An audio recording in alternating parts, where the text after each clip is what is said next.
Hey, and welcome back to the Off Limits podcast. I'm your host, Ellen Rohrs, where we talk mindset, money, and meaning because nothing is off limits when you're living on purpose. If you haven't already, hit like, subscribe, and ring that bell so you don't miss a thing. What if this chapter of your life, no matter your age, 25, 65, is the beginning of your golden age?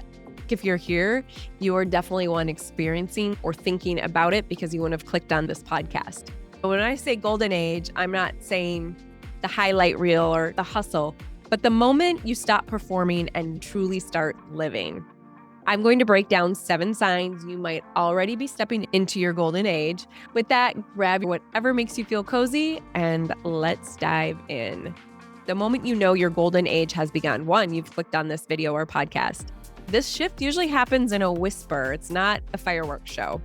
It might be something simple like you're driving, you're on the golf course, at home folding laundry, and all of a sudden you realize, I am tired of performing.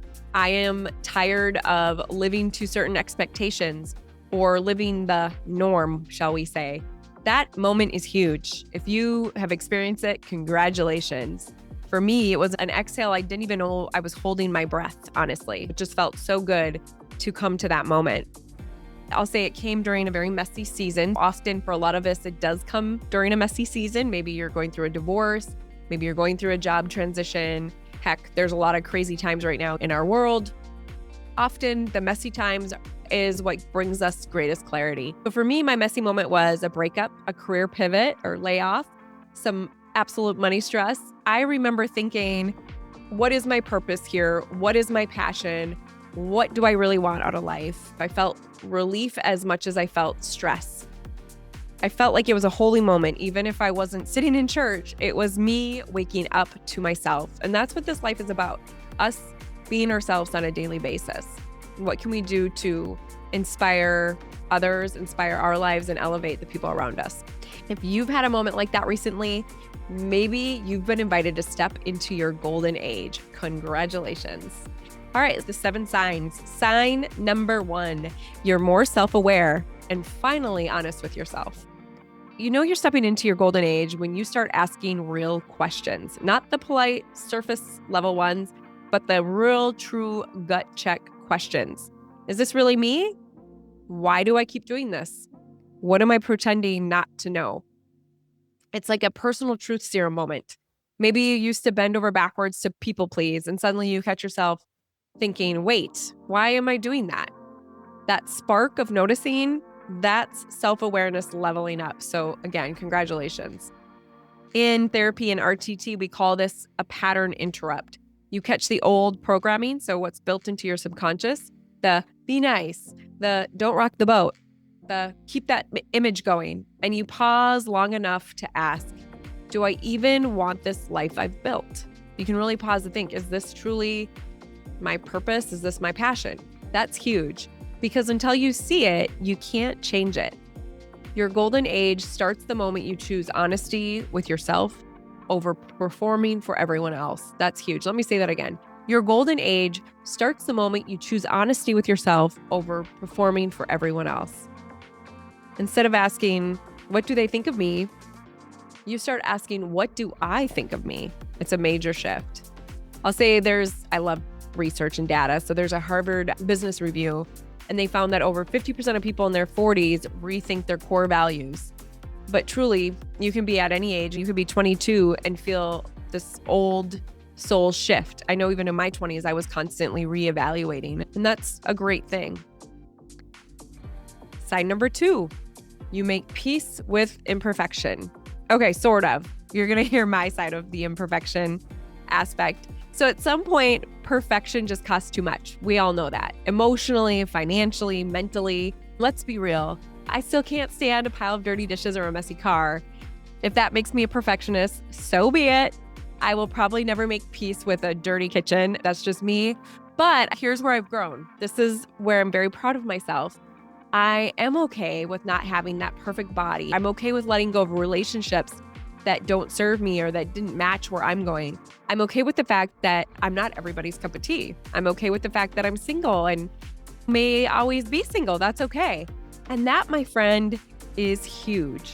So if you are starting to see those kind of signs that you're okay not being perfect, you're okay just being truly your authentic self, that's huge. Congratulations. You're going to hear me say congratulations a lot in this episode. So I'll say I spent my 20s trying to measure up, even my 30s a little bit. You're looking at every calorie counted, outfit judged, exhausting. It's not the place to be. I'm so much more than the external. And that is a lovely feeling, your heart, your soul. So you can still keep a neat house if that's your vibe, but it's not your worth. It's never been tied to our worth. Heck, the spotless living room or a number on the scale, no big deal. My last bit that I want to say, perfection is overrated. Peace is priceless. So when you start to breathe in that freedom, you know you're stepping into your golden age. Number 3, you feel pulled toward purpose. Stuff that you buried to be responsible will come knocking again. Those secret dreams will start to tap you on your shoulder like, hey, I'm still here. So maybe it's writing, maybe it's dancing, maybe it's building your own business or moving to a new place. What is it that you've always wanted to do? What is this idea that you've had that you've just pushed under because it didn't make sense? That is the best thing about this radical sabbatical for me. I've actually made time to do my true passion.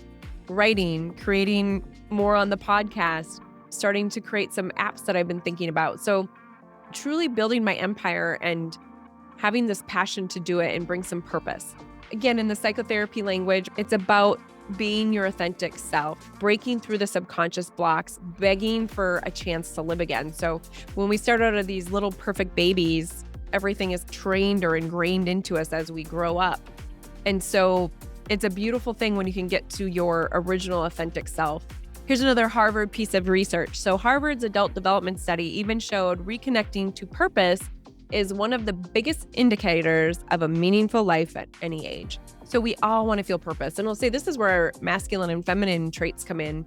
I think men are built to feel purposeful and provide. Most men want to protect, provide, and love a family. What is it that our true purposes are? Maybe you're like, I don't need to be working 80 hours a week, 60 hours a week. What is the meaning of life to you? So if you feel the itch to do something special and unique and different, do it. Don't ignore it. Sign number 4, you recalibrate relationships. This is a big one. When you grow, when you're stepping into your spiritual side or your whole golden age, some people won't know what to do with you. I find that for me, for sure. It's like you start to grow out of people. They'll try to drag you back into old patterns, or they'll just fade out. They'll just be gone. And it can feel a little lonely at times, but it's also very clarifying. So enjoy this time. It's okay to feel maybe a little lonely, but just know the right people are going to come into your world. I've had friendships where I realized I was only ever welcome if I was performing. What is it that you're bringing to the table, or what can you do for me?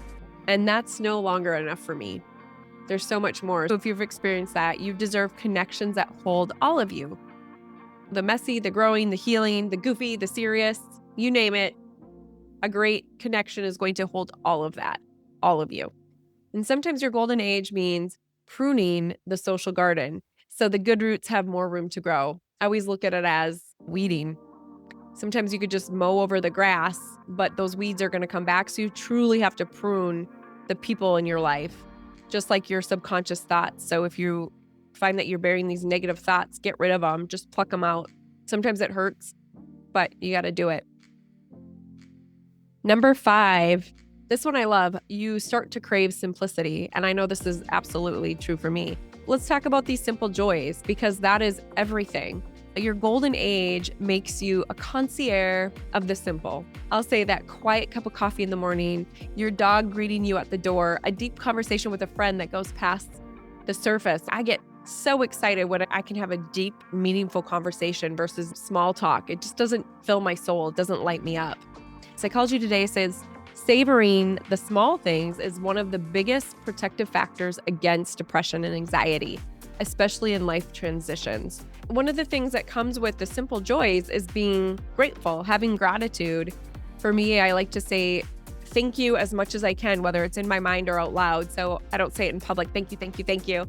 But if I start to find myself going down a rabbit hole, thinking negatively, not feeling grateful, I'll start to just get in that mindset of gratitude by saying thank you. and just feeling the present moment, because it gets you out of your negative thoughts, gets you out of the hamster wheel. Catch yourself. That's a big sign of going into the golden age, when you can start to really reflect and look at yourself and say, ooh, I need to stop this thought, and just say thank you. And then you'll get on another topic and keep focusing on the good. The older I get, the more I see this is where the magic lives, the simplicity, the simple joys of life. You can look at, again, the little ones. I've got little nieces and nephews, and they are just so fun to watch as they're learning about some of the simplest things, and then we take it for granted. Or even the other day, one of my girlfriends had brought her little guys over, and they were watching the Twins game. And I remember when I was 8 years old coming to the Twins games with my dad. That's when we were good, 1987, 1991. Little Gary Gaetti, Frank Viola, if you're a Minnesota fan. But those were some of the best memories. At that age, it was extra special. I still enjoy it as an adult, but there's so much magic when you're young. That's where I want us to be, where the magic lives. If you're feeling magic with the little things, good for you. You are definitely in the golden age. Especially if you're starting to feel gratitude for every day, even the boring moments. That's a powerful sign that you're truly stepping into the golden age. All right, so number 6, you embrace change. Ooh, change is the only constant. I have had a lot of change in the last few years. I think a lot of us have changed. Actually, I've always loved change. Maybe some of you are terrified of change. It can be scary. It can feel like failure, a little bit like loss. Recently, yes, this change has felt an ego bust, definitely felt a little failure, being laid off. But here you go. The golden age reframes change as a beginning. So look at change as a fresh start. Think, how did this happen for me? What are the benefits of this change? And how can I look at this as a fresh start, a fresh new beginning? Think about butterflies. I love caterpillars because they go into a cocoon and they're just stuck in this little cocoon and then have to go through that transformation. Actually, they dissolve into mush inside this cocoon. It sounds gross and terrible, but how a butterfly is transformed, it's a very uncomfortable, even painful process. But after the cocoon, they fly. And it's a beautiful thing. Maybe you're feeling your cocoon season right now, and that is absolutely fine. We all need to be in a cocoon season at some point, especially to transform to something beautiful and better. I'll say I'm probably there in my little cocoon season. It's feeling a little tight, a little dark, a little scary. If you're there, let me know. Are you in your cocoon season? You are right on schedule. I am right on schedule. I'm exactly where I need to be. Reframe change as a software update. Think about that. We always reboot our computers, and that might be where you are. Reframe change as a software update. Messy at first, but better as you continue. You're just a better version waiting to launch. Number 7, feel you're timeless. So there comes a moment, so whether you're 25 or 55, you start to realize your spirit feels ageless. And this is where I'm at. I love this feeling. You might have some laugh lines. Yes, I have that. That's totally fine because you've got that soul. You're timeless. For me, I used to be able to start going out around 9 o'clock. Now I'm getting ready for bed at that time. It's amazing how things change. Inside, you still feel playful. You still feel curious. You still feel excited. If you're there, again, congratulations. I know for me, I'm still feeling all of the things that I used to feel, but better. So your spirit doesn't age. Our bodies, yes, maybe they do a little bit. The more that you can keep a happy, young spirit, make every day feel special and be curious, that is the gift of the golden age, a sense of timelessness. You feel whole, rooted, confident, not because you're young. And if you're young, good for you. You might be 22 listening. I'm happy for you to be an old soul at 22. But because you're real, that's what this is about. The age of timelessness, or the golden age of timelessness, is being real. If you started to feel that, you are living your best chapter. You're just getting into the best of the best. Embracing our golden age. If you're nodding along with any of these signs, don't dismiss it. Pause, take a breath, write about it, and share it with someone that gets it. Because you know what? There might be somebody else going along in this journey that hasn't shared it. But if you can talk about it, great. Sometimes people won't get you, and that's okay too. Your most meaningful years aren't behind you. They are here right now, and they're just going to get better. And what I want you to remember Nothing is off limits when you live true to you. So some reflective questions to ask yourself, whether you want to just think about them or journal.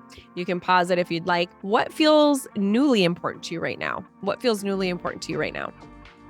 What simple joys have you been overlooking? Can you enjoy a good cup of coffee or a morning sunrise, evening sunset? What beliefs about yourself are ready to be rewritten? What can you rewrite about who you are, who you're becoming? Who shows up for you beyond the highlight reel? That's key. You can start to see who your true friends are. Sorry, I'm getting little messages. Okay, sorry about that. Yeah, so who shows up for you beyond the highlight reel? Where could you let go of perfection today? What dream is ready to rise again, even if it feels scary? I've got a lot of new dreams that are coming up and I'm loving this. It is a little scary, but it's great. What part of you is growing no matter how messy? All right. If this resonated with you, would you do me a favor? Hit like, subscribe. You know the drill. And if you want more on mindset, psychotherapy, reclaiming your story, check out ldaily.com or www.ldaily.com, and we'll go deeper together. Until next time, I want you to remember, prioritize your soul, speak your truth, and live like nothing is off limits. All right. That's it. Until next time, we'll see you soon. Bye.